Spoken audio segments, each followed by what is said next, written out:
సహకారంతో ముందుకు వెళ్ళండి. ఆ మీటింగ్ స్పాట్ లేకుండా సర్కిల్ మీటింగ్ పెట్టేసి ఆ మీటింగ్ బాలయ్యబాబు గారు మాట్లాడు. అప్పుడు ఊపిలో గురుకుపోయాం. మన రాష్ట్రాన్ని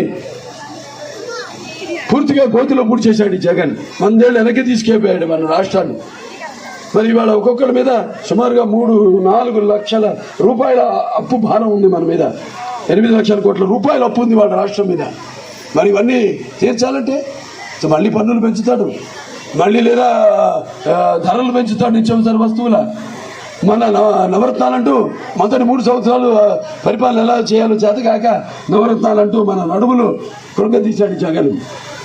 అలాగే తర్వాత ఈ నవరత్నాలంటూ మన నడుములు కృంగదీశాడు. మరి మాట ఇస్తే తప్పనంటూ మన మంట కలిపేశాడు మనల్ని. అలాగే మడమ తిప్పనంటూ మన మెడలు విరిచేశాడు. అలాగే నాయసీలు నాబీసీలు నాయసీలు నాయసీలు అంటూ మొత్తం రాష్ట్రంలో మార్చేశాడు. అలాగే జగన్ అన్ననంటూ చలగలా పీడిస్తున్నాడు. అలాగే మావయ్యనంటూ మన మనోభావాలు తగలబెడుతున్నాడు. ఈ యొక్క ఏమన్నా మద్యపాన నిషేధం అంటూ పేదవాళ్ళ ఆఖరి దెబ్బకలు తన మద్యం వ్యాపారంలో పోసేశాడు అతను. అలాగే దళితులకు అండగా ఉంటానని చెప్పి దళితులకి మరి వాళ్ళ చావులతో తన ఆఖరి కేకలు ఆర్పుకున్నాడు. అలాగే ఈ యొక్క నవరత్నాలంటూ చెప్పాను నేను మన నవనాడులను కృంగదీశాడు.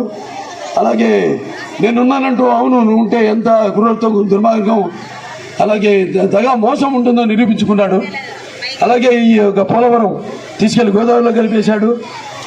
తన ప్రభుత్వాన్ని బ్లాక్ లిస్ట్ చేసిన కాంట్రాక్టర్లందరికీ బిల్లులు ఇవ్వకుండా ఆపేశాడు. మొత్తం అక్కడే కాదు, ఇక్కడ మన పంచాయతీల్లో చూస్తే సర్పంచ్